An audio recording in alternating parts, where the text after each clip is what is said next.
Some nights pass without leaving a trace, others quietly change lives forever, though no one realizes it until the following morning.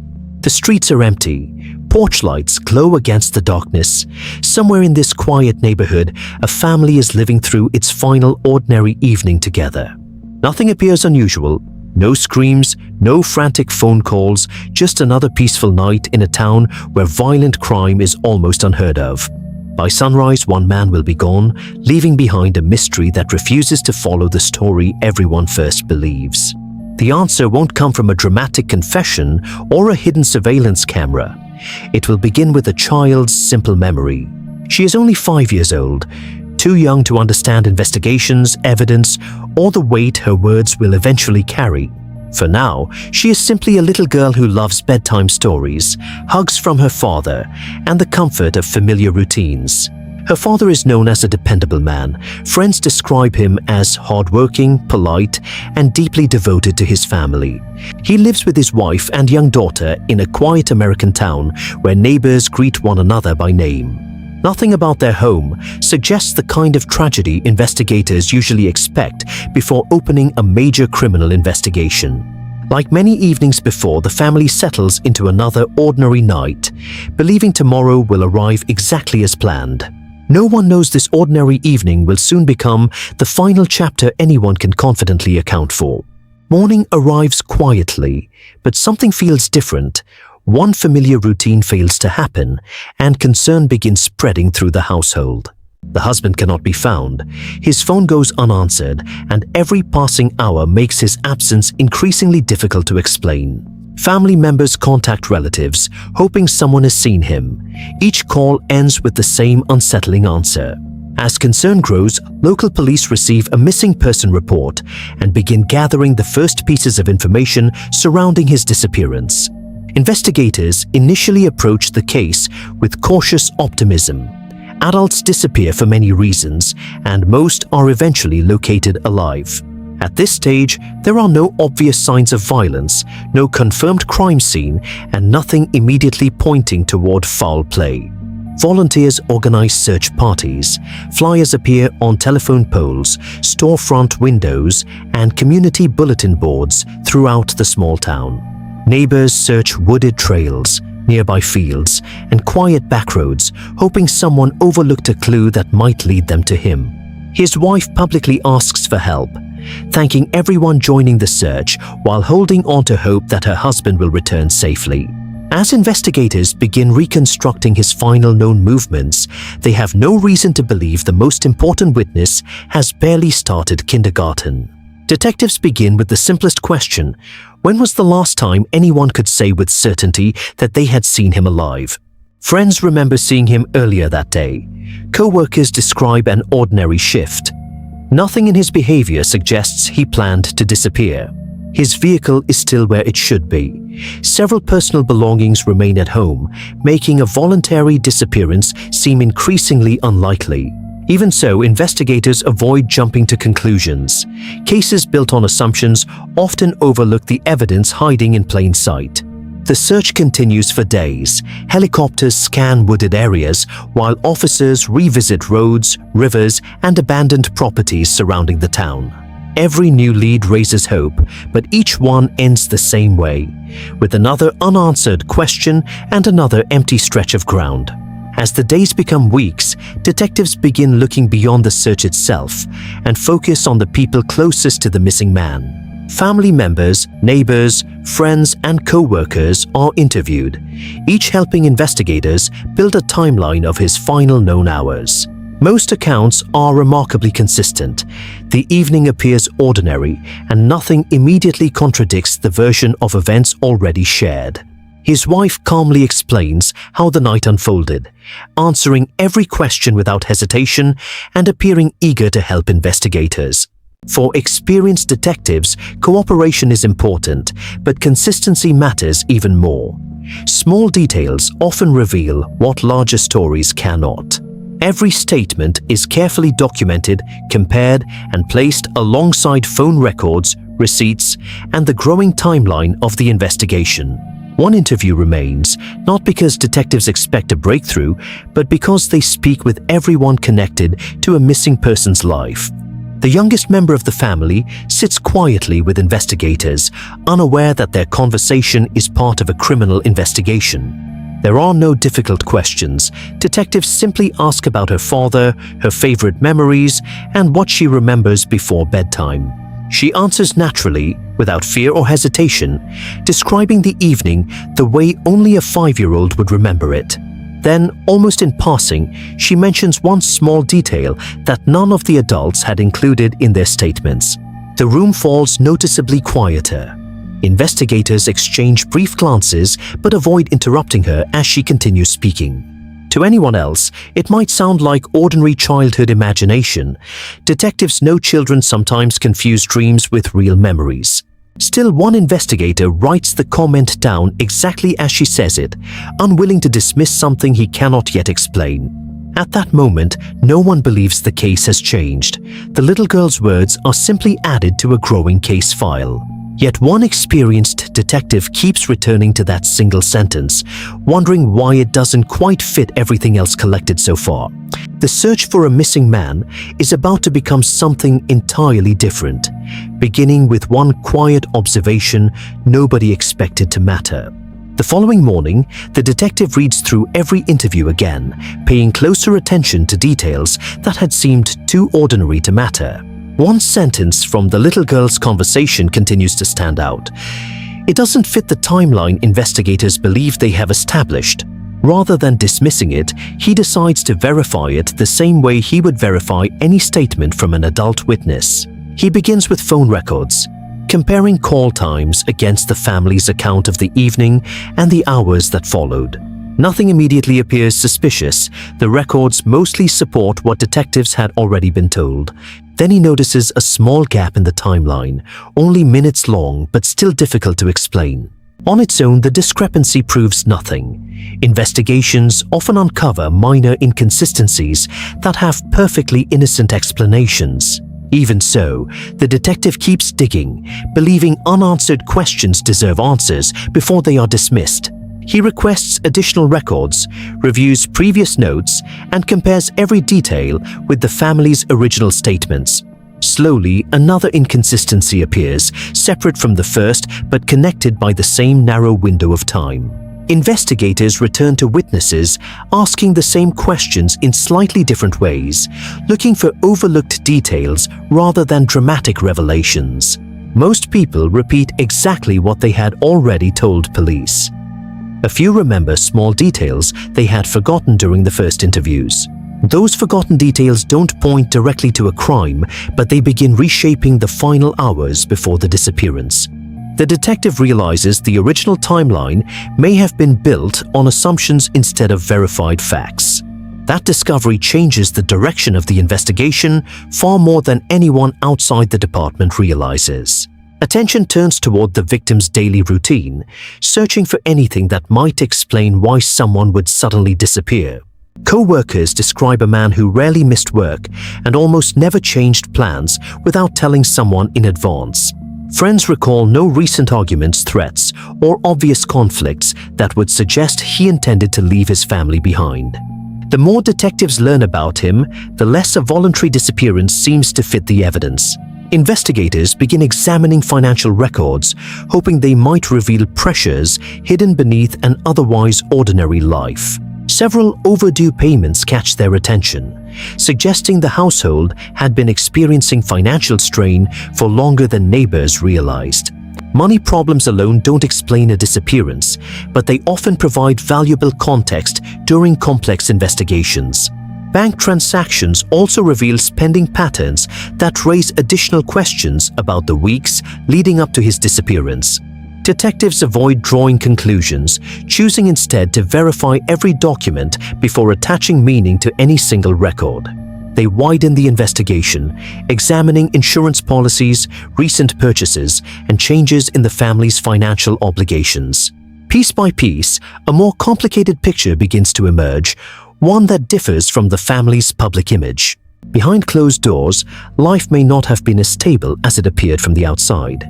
investigators quietly revisit the family home, searching for overlooked evidence using everything they have learned since the first examination.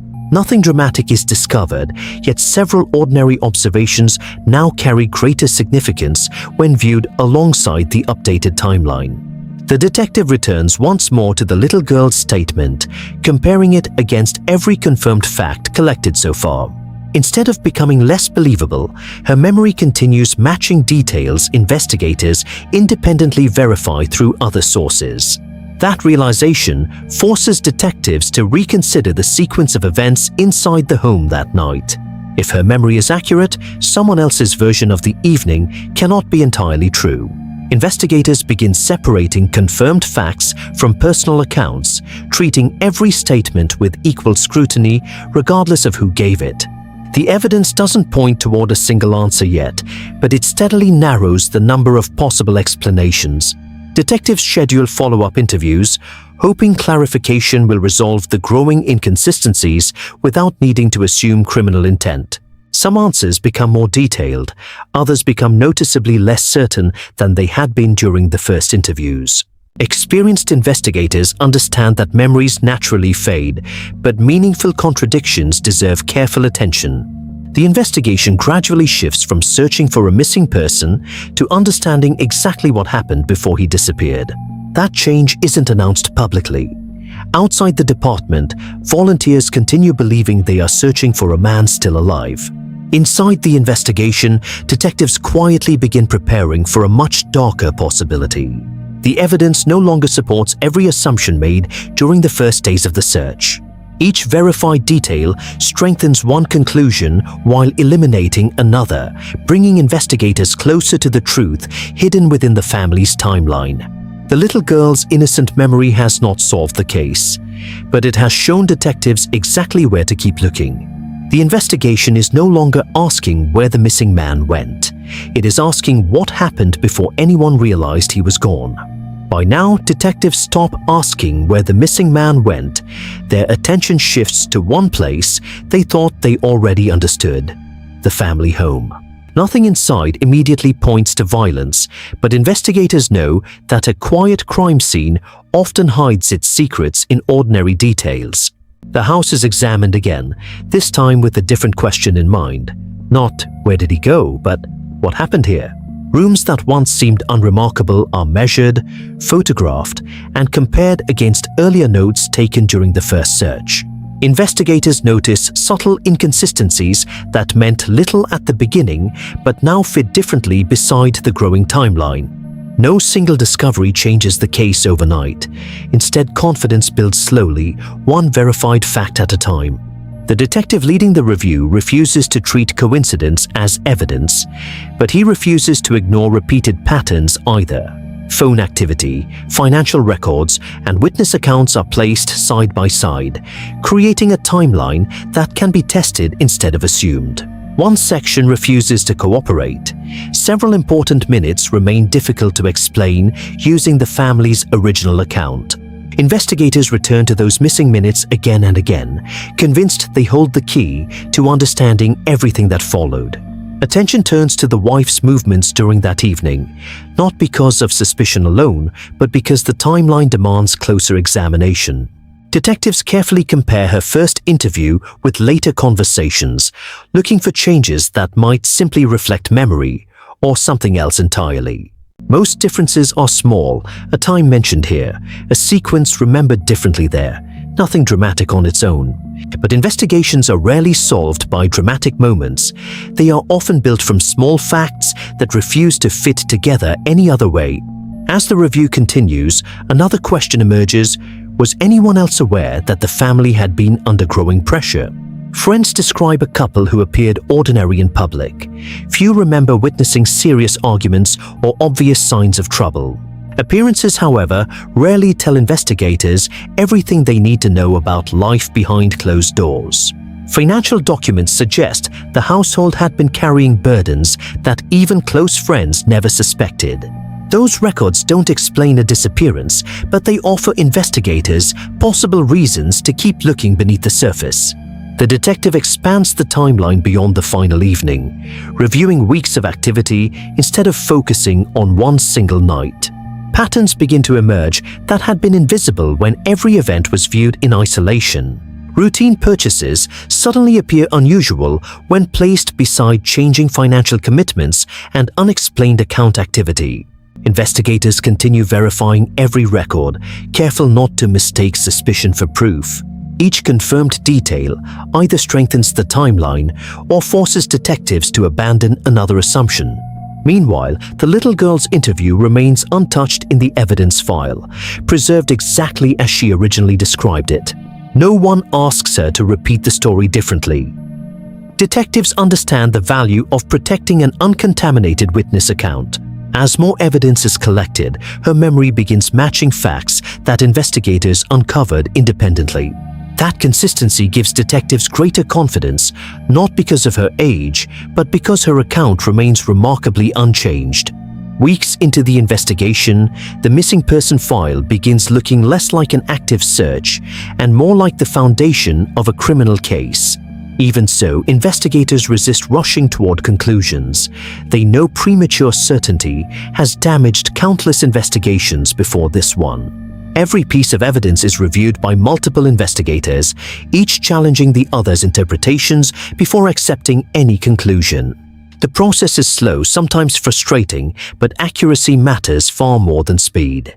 One overlooked document finally helps explain why earlier witness statements never completely aligned with the physical evidence. Instead of answering every question, it clarifies where detectives should focus next. Attention narrows to a sequence of events that can now be supported by records rather than recollection alone. The reconstructed timeline leaves fewer unexplained gaps with every passing day. Investigators quietly meet with prosecutors to discuss whether the available evidence supports moving beyond a missing person investigation. Those conversations remain confidential, allowing detectives to continue gathering evidence without alerting anyone who might interfere. Outside the investigation, the community still hopes the missing father will somehow be found alive. Inside the case, that hope has become increasingly difficult for investigators to share. The evidence now points toward one conclusion more consistently than any alternative detectives have tested. Before acting, investigators spend several more days verifying every critical finding one final time. They understand that once the investigation changes direction publicly, there will be no opportunity to undo that decision. Months of careful work have transformed scattered observations into a coherent account of what investigators believe truly happened. The next step will not be another search. It will be the moment detectives confront the person they believe knows far more than they've admitted. By the time detectives arrange another interview, they are no longer searching for new leads. They are testing whether the evidence can withstand direct scrutiny. The questions sound familiar, but this conversation is different. Investigators already know which answers can be verified and which cannot. The timeline is presented piece by piece, allowing every documented event to speak before any conclusions are suggested. Some explanations remain unchanged, others begin shifting around details that had once been described with certainty. For detectives, changing memories are not proof of guilt. They are simply another fact to examine alongside everything else. By now, months of work have produced something far more valuable than suspicion: a timeline supported by independent evidence. The investigation no longer depends on a single witness, a single document, or one overlooked detail. Every piece reinforces another. The child's memory remains important, not because it solved the case alone, but because it pointed investigators toward questions worth asking. Those questions uncovered records, inconsistencies, and forgotten moments that had remained hidden beneath the original missing person investigation. After reviewing the complete case file, prosecutors agree the evidence justifies moving forward. The search for a missing husband officially becomes a homicide investigation. For the community, the announcement changes everything. Hope gives way to the realization that the man they expected to return home probably never would. Investigators execute the next phase carefully, knowing every decision will later be examined inside a courtroom. The arrest is carried out without spectacle. Months of patient investigative work have led to this single moment. News spreads quickly through the town. Neighbors struggle to reconcile the allegations with the family they believed they knew. What had once seemed like an ordinary household is now at the center of the community's biggest criminal investigation. Attention shifts from detectives to prosecutors, who begin organizing months of evidence into a clear and coherent case. Every document, interview, and forensic finding must now withstand legal examination rather than investigative theory. The courtroom becomes the next stage of the search for truth. Jurors hear how investigators reconstructed the family's final evening using records instead of assumptions. Experts explain why timelines matter and how seemingly ordinary inconsistencies can become significant when supported by independent evidence. Witnesses describe the victim's routines, his relationships, and the life he appeared to be living before his disappearance. Financial records help establish the pressures surrounding the household in the months leading up to the case. The defense challenges the investigation, questioning how individual pieces of circumstantial evidence were interpreted. As expected, the trial focuses less on dramatic moments and more on whether the complete body of evidence tells one consistent story. Jurors spend days listening to testimony before stepping away to consider the evidence presented before them. The waiting feels longer than anyone inside the courtroom admits. When the jury returns, the room falls silent. The verdict reflects months of careful investigative work rather than a single dramatic breakthrough. For investigators, the decision represents the conclusion of a case built patiently from verified facts. For the victim's family, however, the verdict cannot restore the years they lost or answer every question they still carry. The little girl's role is remembered differently by those who followed the case closely. She did not solve the investigation on her own. She offered one honest memory, and investigators chose to listen instead of dismissing it. That decision redirected an investigation that might otherwise have remained a missing person file. The case continues to be discussed because it highlights something investigators rarely forget. Important evidence does not always arrive in dramatic fashion. Sometimes it appears quietly, hidden inside an ordinary conversation. Experienced detectives often say successful investigations depend as much on patience as they do on instinct. This case became an example of that principle in practice. Every verified fact mattered, every interview mattered, every unanswered question mattered. The investigation moved forward because someone was willing to re-examine what everyone else believed had already been settled. That willingness transformed a routine missing person inquiry into a search for accountability. Long after the headlines faded, the case continued reminding investigators that truth often reveals itself gradually rather than all at once. For those who study criminal investigations, this story is remembered not for one shocking moment, but for the discipline required to uncover it. Thank you for watching. If this case made you think differently about how investigations unfold, share your thoughts below, subscribe, and let us know which crime story we should explore next.